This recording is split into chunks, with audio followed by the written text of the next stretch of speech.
Welcome to the Firearms Insider Gun and Gear Review Podcast, episode 156. On this show, we showcase gun reviews, gear, and anything else a gun enthusiast may be looking for. We strive to evaluate products from an unbiased and honest perspective. I'm your host, TJ Goche, from the Firearms Radio Network, your source for broadcasts for shooters, hunters, and gun enthusiasts. And I'll be the guest host today because Ryan is out hunting. I think he's out hunting all week, so we'll wish him a good, happy harvest, full hunt, safe hunt too. And this week we have Rob, usual guest Rob, and Jeremy from We Like Shooting. So how's everybody doing? Fucking phenomenal. We were just talking about this, and I'm the one with the bad mouth. Already. Come on. I am phenomenal, man. All right. How about you, Jeremy? I'm not dead yet. That's good. It's always good. So Jeremy is new to this show, so if anybody hasn't listened to We Like Shooting, you want to just kind of tell a little bit about yourself? I'm belligerent, crude, crass, and a pain into something that rhymes with that. Yeah, something like that. Yeah. But I know guns. Yeah, awesome. You own a gun store, don't you? I do own a gun store. And if, like I say, if you can't do it, fake it till you make it, right? Yeah, that's what seemed to be most gun stores. Most people work at big box gun stores do. Yeah, that's true. I don't even know. Half of those don't even know guns. They just sell stuff. All right, we'll get into the announcements. Our bandwidth sponsor for the show is the Patriot Patch Company. You can find all the bunch of new patches pretty much always going up from Ryan and Jake over there, putting up new patches all the time. We also have the Patch of the Month Club, which you forget the price, so I'm not going to quote it, but you pay like a membership almost, and you get a $15 a month. Okay. So you get a unique patch and sticker every month, and that's their one-time runs. That's the only time you're ever going to get them. So if you want to join that up, you can click on the link in the show notes. The listener support program is kind of like a program where you can Patreon? Sign up to just kind of like a Patreon. I don't know if it's officially Patreon or not. No, it's not. But okay, so you can go and support at different levels to the podcast to show your thanks for us doing this. You can also support other shows at firearmsradio.tv/pledge. And another thing Ryan's been working on with John at the Gun Collective, go check out the TGC store at tgcgear.com. And we don't have a product review tonight, so we will go straight into the product spotlights. And one of the reasons Jeremy is here and Rob, they both have experience with this newer product, the Lithgow Arms F90 Atrax bullpup. So this is basically an updated AUG that I believe the Australians kind of contracted, I guess, to make. And so it's almost like a modernized AUG. And I know Rob, you own an AUG, don't you? I can neither confirm nor deny that statement. Okay, well, you at least have experience with it, right? Yeah. Yeah, I might have shot at AUG from time to time, and even the really crappy American clone, that Microtech Small Arm Research one. Uh-huh. And Jeremy, you have experience with the Lithgow recently, don't you, from the bullpup shoot? Yeah, I shot that. I mean, I've shot an AUG too. Yeah. So what are the biggest what are the biggest differences you noticed on between shooting both of them, Jeremy? Oh, I have no idea. I don't pay that much close attention to bullpups. I shoot them because it was there. And you didn't have to buy the ammo, right? And I didn't have to buy the ammo.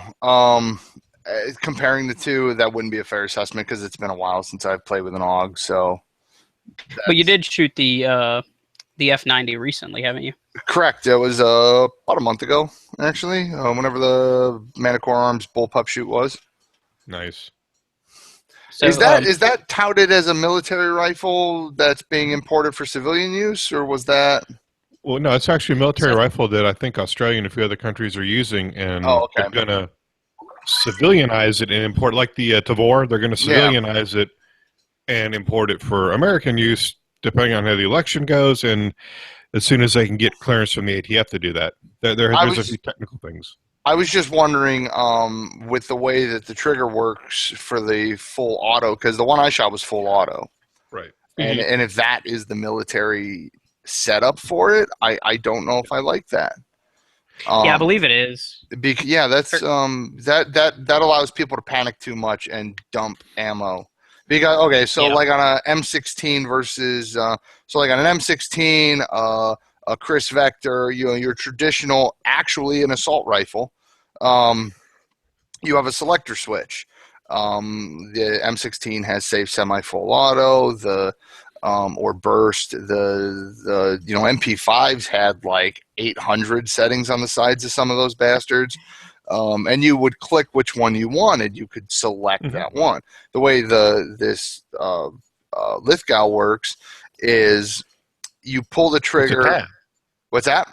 There's like a little tab you pull down for semi-automatic, right? No, it's actually the one we shot. You pull the trigger and it fires semi-auto. You hold the trigger, you pull the trigger farther back, and it runs full auto. So like half the trigger pull was semi-auto, and it would just boom, boom, boom. But if you yank the trigger all the way to the rear, it would just jump. Yeah, so it's almost like a two-stage trigger where the first stage is semi, and the second stage is full auto, right? Mm-hmm. And I think what Rob is referring to is it had like this little peg almost that like came out of the bottom of the trigger that when you pulled that peg down, it stopped it from going to that second rear position. So that's kind of like the selector switch, I guess. If that it's not super intuitive, that's a stupid selector switch. Yeah, I think it's either kind of like decide beforehand whether or not you want it in full auto or not. Yeah, I mean, rather than an AR or MP5, like Jeremy said. I mean, I know how much military rifles get so well taken care of. Crap, go. And yeah, my M16 sounded like a spray paint can. And I could just see something like I don't know. You see some guy and he's got it set up where it will go full auto, and they take enemy fire, and the guy just panics and holds the trigger down, and that's a good way to run out of the old saying in Vietnam with the M16A1s was at first contact, everybody crapped out their first magazine, and then they got into a firefight. Wow. Just dump mags downrange. They would just turn towards the pops in the jungle, hold the trigger down till it went click, reload, and then actually engage the enemy. He said everybody would crap out their first magazine, and then there would be an actual firefight. Wow. Yeah. Which is why they got rid of full auto for the basic infantrymen. Yeah, for the burst or even just take it out completely, didn't they, on some rifles? We had, all military rifles will have burst or full auto or something like that. But 4 years in the Marine Corps, I never shot it on burst. Yeah, I've heard a lot of people say that, actually. So we'll just run down some of the features, I guess, kind of comparisons on this Lithgow F90 versus the old AUG, because I think everybody's kind of seen the AUG. It's a very futuristic-looking design, even though it's fairly old, if I remember right. It was from like the 80s, I think. Yeah, like so. It especially back then, it looked like a future space gun. It still kind of does, really. But one thing they did is with some of the AUGs, they had a built-in optic, and then have like this little bitty short Picatinny rail that you could put an optic on. But with the Lithgow, what they did is put a quite long top rail on it. Probably more real estate than like a AR-15 upper, but maybe like a carbine length almost, where you have the upper and the rail. Probably even shorter than that, really, though. And they actually added some side Picatinny rail, like the 3 and the 9 o'clock position, for you to be able to put lights or lasers, whatever you want. The dog has that too. It's a removable rail. Okay. All right, this has those. They got rid of the that foldable foregrip and just put a rail up front, so you can put whatever you want there. Mm-hmm. Yeah, and they have one of the little stubby, I think it's a Magpul K-grip is what it is, and that looks like it fits pretty well on there. Yeah. Now, it is a piston-driven gun. This is a bullpup, as we've pretty much said a couple times, and so it's a really short package, so you don't have nearly as much hand space. So a lot of people do recommend a foregrip, or at least a hand stop up there up front to keep you from going too far, grabbing the barrel or something like that. That sounds not very good. If I do the Chris Costa exaggerated C-clamp grip on a 16-inch AR, my hand's in front of the barrel. Right. Yeah, because this is a 16-inch barrel, but the barrel's only maybe 8 inches in front of the the firing grip. So it's like maybe 2, 3, 4 inches tops from the secondary grip up front. So let's see, what other features did they change? It's got like a crossbolt safety almost, that it's kind of in the same spot as an AR, like right above the right above the grip. But what you do is you can push it through, like to put it on fire. You push it through with your firing thumb if you're right-handed, and then kind of take it off. I think I've seen people kind of sweep it up with their right knuckle. Looks like it's the same grip that's on the AUG. Yeah, all that looks pretty much the same. Safety. Yeah, really keep in mind that this was just kind of like, if you want to compare it to something, the Russians made the AK and then they kind of contracted it out to a bunch of other countries, so you have slightly different variations of the AK. Well, this is the Australian variation of the Steyr AUG, basically, from what I understand. I look at this and it's almost like the Tavor X95, the second iteration, Gen 2. Right. Just an updated. So I really like that they have that full-length rail on top, give you a little more real estate to put stuff. They have a flashlight and a micro red dot on a lot of these promotion pictures. And they're also supposedly doing a 40. They got a 40 millimeter grenade launcher that I think they're talking about making a 37 millimeter flare launcher. Oh wow! Yeah, I saw the. Well, that's actually cool. I'm looking at the picture on their website. And has anybody ever used it like an M203 or an actual with the new ones that hook right to Picatinny instead of being this whole thing that goes around the M16? I forget what they're called. But it's like a new style where you would have a rail on the bottom of your handguard and it just bolts to it instead of the M203, which is a complete replacement for your handguard as well as a grenade launcher. And you have to use the magazine as your pistol grip and pull the trigger with your left hand. Mm-hmm.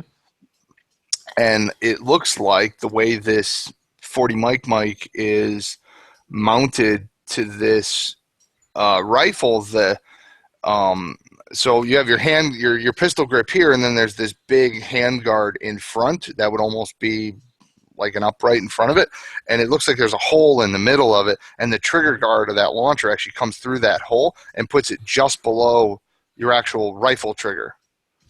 So that is really cool. It's like a ring. Yeah, that's kind of cool. That you would still be able to use your normal trigger finger for firing that launcher. You just move your hand just a little bit, pull it, and then go back to shooting the gun. Yeah, exactly. And it would probably stabilize aiming it a little better.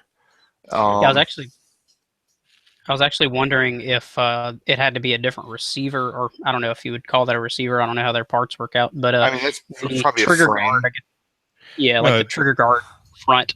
I don't know if you call it like a trigger guard, but more like a front hand guard almost, because it covers your all your knuckles basically. Well, it's like the handguard on the Tavor. Yeah. Yeah, I mean, basically. Tavor, and there's probably a pop-out to slide the grenade launcher in, but I'm sure when they kit it for the civilian market, it'll be probably a 37 millimeter flare launcher. Mm-hmm. That's actually what I was going to comment on. It looks like in one of these pictures where it's kind of like a front quartering view, you can kind of see where there's like an insert. So that could be pretty cool to almost immediately, especially if they do a 37 millimeter, you have that for civilian use, because those things are pretty cool. Who doesn't like launching fireworks out of them some bitches?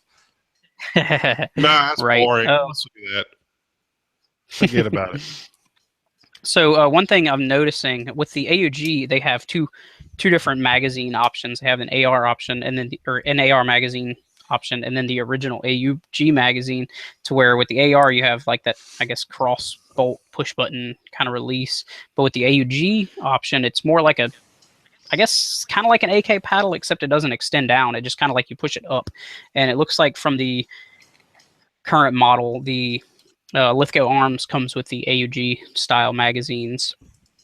So basically the way that works is, like I said, it's kind of like a paddle where you have to push upwards and the magazine, falls down, obviously. Yeah, it's like a button behind them. That's dumb.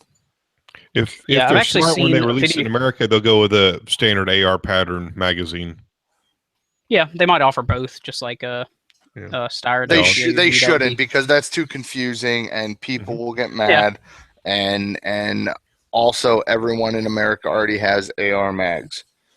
I mean, if you're going to go that far, you might as well make it take AK-74 mags, make it take AR mags, make it take AUG mags, make it take everybody's mags, all the mags, all of the magazines. Right. Now I'm seeing in here thing ever. The F90 uses the it does say that it uses the AUG magazines, but Magpul actually makes magazines that will work with the F90. So I'm not sure. I haven't looked it up to see the pricing, but I have to imagine it's probably somewhere similar to Magpul's other offerings. Oh, where's Ryan at? I can hear him already getting excited. But, Magpul fanboy out, huh? Oh my! One thing I noticed that was kind of really cool.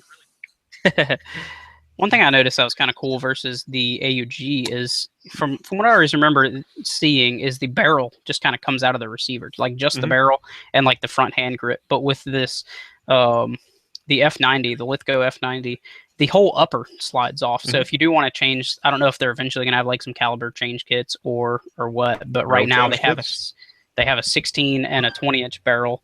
So you can just easily swap the whole thing, and your optic stays with it because that top rail is mounted to like the upper versus just the barrel coming out. So that's really cool. You know, you can have it set up for different things without having to change your optic over, you know, re-sight it in for what you're currently doing. I mean, obviously you'd have to have multiple optics, but if you're going to do two different things with it, you probably do anyways. So yeah, $20. It's an E-mag. Okay, so not much more, but a little bit. And that's MSRP on there? I didn't. Well, that was off the Magpul website, so I'm assuming they're charging MSRP off their own website. Right, so they're probably a little bit cheaper elsewhere. So that's cool. Thanks for looking that up for me. Any other features that I might have missed on it?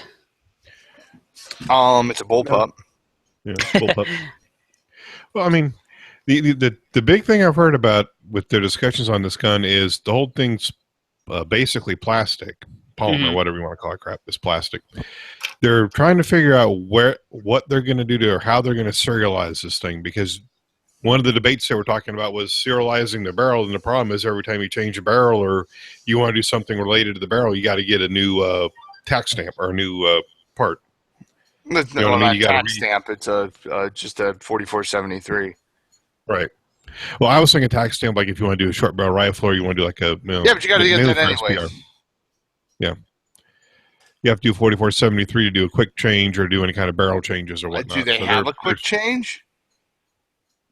Well, I mean, the whole upper comes off, so they could probably do something where you could change the barrel out, like do an SPR. I don't know if necessarily caliber. You wouldn't think it'd be too hard to just. There's a little space in the back there, right in front of the action, where seems like it'd be on the receiver, and you could just stamp it on there. Right. And that's one thing they're recommending was to do like Glock does, where they put a little metal plate in there and then serialize that plate. But yeah, that would work. You know, Glock XD, FN, they all do that. Yeah. Right. Honestly, though, with how short this is, the barrel is only sticking out maybe 2 or 3 inches in front of the receiver anyway. So I don't know if that you'd gain much to SBR it, really. Oh God, could you imagine that thing? Like, fuck no, No, you would go blind and deaf. And shoot your fingers off. Yeah. I'm already, I'd already have a hard enough time shooting that thing. No, Right. Okay. Whoa. I think we got that one. Oh, is Tony on? Yeah, Tony. What's up? Yo, what's going on, Jeremy? Long time no see, man. Yeah, what, like 2 weeks? Yeah, I haven't seen you since. No, that's the other black dude. That's the dude from Philly. I'm a different black guy. No, you were on our show not too long ago. Yeah, I know, man. What's going on, man? Yeah, how's it going, Tony? We just finished up talking about this Lithgow. If you wanted to bring up anything, talked about it pretty extensively already. So if you want to bring up anything that you think is kind of important about it. Actually, real quick, we never mentioned the MSRP. It's currently the import is pending ATF approval, but once it gets approved, the MSRP is $19.99, so right at the 2 gram price point. And I really don't think that's much more than the AUG, if not less. I don't remember. So when they first start coming in, they're going to be $2,700 until there's an abundance of them, and then they'll actually come down to a reasonable price. Yep. But that shit's going to cost way more than MSRP for the first, 10,000 that come in the country, because they're not going to be anywhere, and you'll be like, oh, you want one of these? Then pay for it. Yep. Right. Well, Tony, do you have any comments? Yeah, I guess I missed you guys starting up, but yeah, I think it's a great idea. Personally, I'm just sick and tired of AR-15s and talking about them continually. I'm just fed up. I love everybody. I'm sick of everybody coming out with new bullpups. Yeah, well, new bullpup. It's not even a new bullpup. It's the same bullpup. It's a rehashed bullpup. It's a 40-year-old bullpup that's been updated, huh? Yeah, I mean, even the AR-15s, the new ones. Shut your face. It's 1955, bro. 1955. For the first time, I think I know how Tony feels because I'm watching the Iraq video and the one that Military Arms Channel did, and it's like they're taunting us, saying, "I've got this gun, it's full auto. I'm making a video of it, and you'll never be able to own it because you can't buy a full auto gun." Yeah, I'm like, you're shooting it. You don't own it either. Right. Yeah, and I'm sorry, but yeah, so what? I got over the full auto thing once I had to buy my own ammo. All right. Right. Yeah, it's fun in the Marines, huh? Yeah. Sorry, but I loved full auto when I was in the Corps because I didn't have to carry it and I didn't have to pay for it. So, Tony, what was it again? Your chef/helicopter door gunner, something like that? Oh, what? Oh, my secondary MOS? Yeah. Helicopter door gunner. Right. It was ridiculous. Life expectancy of 8 seconds in combat. I wanted to be one of those, but they told me they'd have to chop me off at the knees to fit me on the skids. Yeah, that was actually our MOS, our secondary MOS for what I was, which was aviation computer operator. The secondary MOS was helicopter door gunner. Wow. That's when they got really desperate, huh? Yeah, pretty much. If you find yourself strapping into a helicopter, pretty much it's almost over, dude. It was like, hey, remember swim qual in boot camp, Jeremy? What's that? Yeah. Let me guess. You needed to learn how to swim? Nope, already knew how. Screw you. But you're not even wrong, bro. I can't even do that. It was like 99% of the brothers raised their hands when they say, "Do you know how to swim?" But you have to jump in full uniform, helmet, everything, backpack. Remove the backpack, take off your pants, inflate them, put them around you, and swim to shore with all of your gear. And I'm like, let me explain to you what happens if they blow the ship up I'm on. They won today. I'm not fighting anymore. I'll come back tomorrow with some dry stuff, and we can do this again. But today, because you're pretty well far at that point. Yeah, they won today. And as far as helicopter door gunner, yeah, bungee cord hanging out with an M60. No. You just gave away your age, man. M60. Yeah, bro. I trained on the M60 Echo 3. The new gun in the inventory was the Mini. What do you call it? The M49, M249. Well, the 240 Golf is what replaced the M60. That was the heavy machine gun. The 249's a squad. Yeah, that's what I operated, the 249. That's what I trained on, and then Echo 3, M60 Echo 3. It was the new stuff that lasted all of 3 years before they got the M240. Wow. Hey, I trained on the 1911, bro. You know what's funny? I think they stopped using 1911s 2 years after I was born. That's true, probably. Who knows? Screw you, young boy. Bring it on, big man. Hey, I was listening to, a Marine Corps thing, and they were talking about generational. How's this for generational? I know I'm running down a rabbit hole. Ran into a dude in my parents' shop. Had a Marine Corps hat on, older white guy. I said, "Sir, Semper Fi, you were in the Corps?" He was like, "Yeah." He said, "What year were you in?" I told him, 88, 93. I said, "What year were you in, sir?"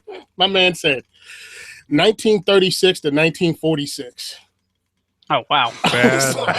Jesus. Dude, China Marine, was there to start a World War II, transferred out, fought in the complete Pacific until the war ended a year after he left.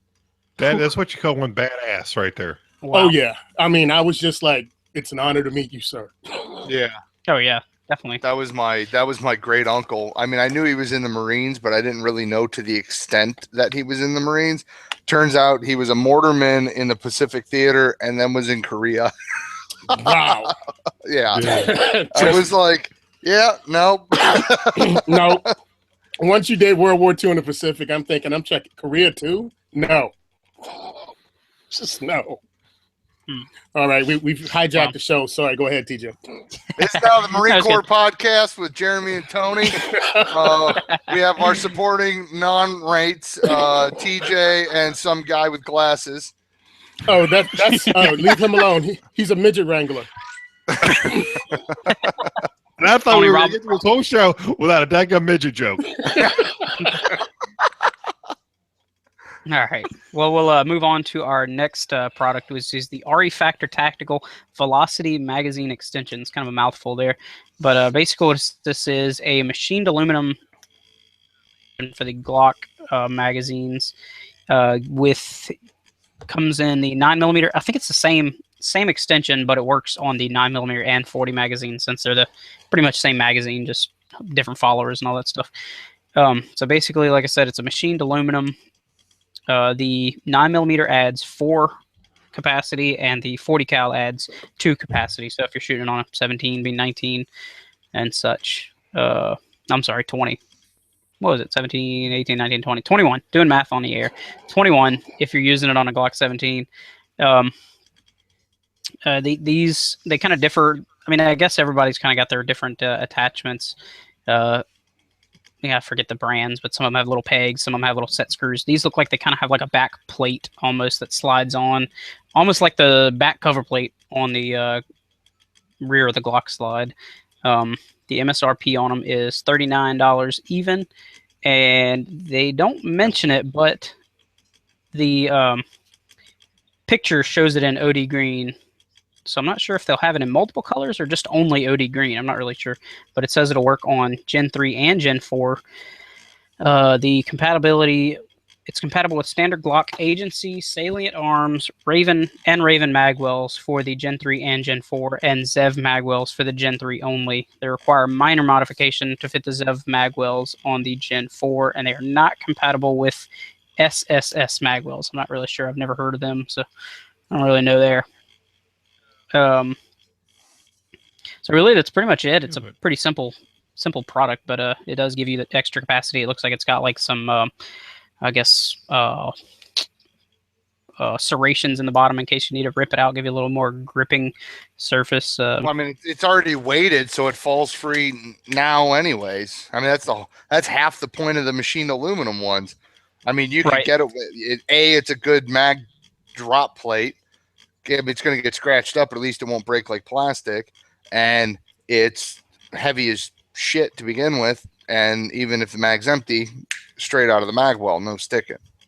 Right. That's a good point about the weight, because it adds probably about an inch or more to the bottom of the magazine. So that's a pretty good bit of aluminum you're adding onto the bottom. And I know aluminum's fairly lightweight, but compared to the factory weight of the magazine, it probably almost, it adds a good bit to it. Yeah, and it works out well for concealed carry too.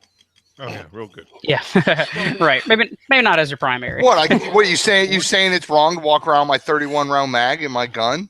Oh, is that what you're saying? Yeah, no, it works for you because you're a freaking giant. Yeah, you could probably get away with it. Yeah, but poor Bridget, she couldn't use this. Oh no, well, that's why you keep her locked in the closet. Because that was the name of one of my exes. And she is a very tiny girl, and I was like, "What? How do you?" She was a tiny girl of Jeremy. That means she was 5'9". No, she was like 5'1", 105 pounds. Wow. But she was 12, right? Come on, seriously, she was 12. No, 16's legal in this state. Oh, okay, no problem.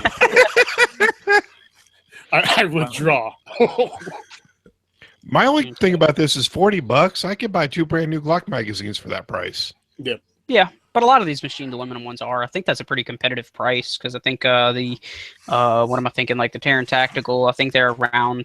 I think they might be more than this, so it might be a little cheaper. There's a lot of these machined aluminum ones now, so it's really. Yeah, it's a competition thing. It's a weighted mag drop.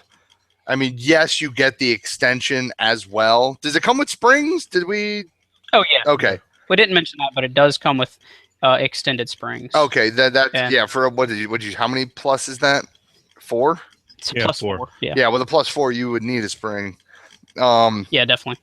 But I mean, you can extend it or just get a longer damn magazine. I mean, there's it was Elite Tactical makes the 22 round Glock 9mm mags that are specifically made to fit within some shooting somebody's length rules. I forget. Yeah. It's got to be so many. It has to go in a box or something like that. Yeah. So like Elite Tactical just makes those, and there's other companies out there that do that as well, I believe. That's just Terran Tactical. Terran Tactical runs about $42. So the only reason to go with an aluminum one like that is the extra weight for everyone's had that one mag where you hit it and you're like, shake the son of a bitch to get it out, and you don't have that. See, that's why I don't have that problem with my high point. Just hit the button and it jumps. I don't have that problem with my Springfield because it's a stainless mag. I was just trying to get on Jeremy's nerves with the high point. I'm not even responding to your high point shit. High point's awesome. You know what? If that's all you can afford, Tony, God bless you. Actually, that's going to be part of my post tomorrow on Instagram. I think people just pay too much attention to that.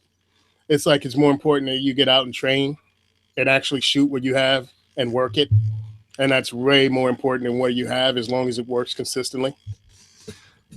Well, the problem is you only want to fight work consistently. Hey, I got 3,000 plus rounds in it, dude. Yeah, but a freaking aluminum case 9mm round locked it up, right? Have you ever seen a $5 crack whore on the side of the street? She's got 3,000 plus in her too. Works every day. Well, that don't make it good. That don't make it good. One, it's like pizza, dude. It's all good. Two, I haven't been to any of your family reunions, so no, I have not seen $5 crack horse. But listen, the next time you have one, call me up. I'll show up with a 20. All right. So I guess we don't have any more. Rob is just happy I'm leaving him alone. Yeah. Yes. Jeremy, you're welcome on this show anytime you want to come on. Right. Okay, so I think really like these magazine base plates are pretty basic, so I don't know if there's really anything else we can say about them. It does say the product is not eligible for discounts or any sales promotions. I don't know why they particularly decided to point that out. Maybe it's because I think it might be, honestly, I think this may be a collaboration with them and Falcor Defense, because it says made in the USA by Falcor Defense. So it could be some kind of agreement. This is just like kind of like when you get the special edition, like the NRA Ruger Mark II kind of thing. Like it's made for them by somebody else, but it's still kind of, I don't know exactly how their relationship is, but maybe that's why. Maybe they're just saying if there's a Falcor coupon, you can't use it for the velocity extensions. I guess maybe is what that means. Makes sense. Not really sure. So that's all we have for the new products. So we'll move into the wrap up. We don't have any listener feedback for today. Jeremy, like I said earlier, is from the We Like Shooting show, so you can find him over there. Do you happen to know the URL? I think it's welikeshootingpodcast.com. We got a ton of them. We got welikeshootingpodcast.com. We got welikeshooting.com. We got WLSlove.com, I think is another one, where it has like everything. Listen to our podcast. It's probably the best podcast ever. Because TJ's never on it. It is a very entertaining podcast. It's fun to listen to. It's even more fun to be on, but TJ wouldn't know that.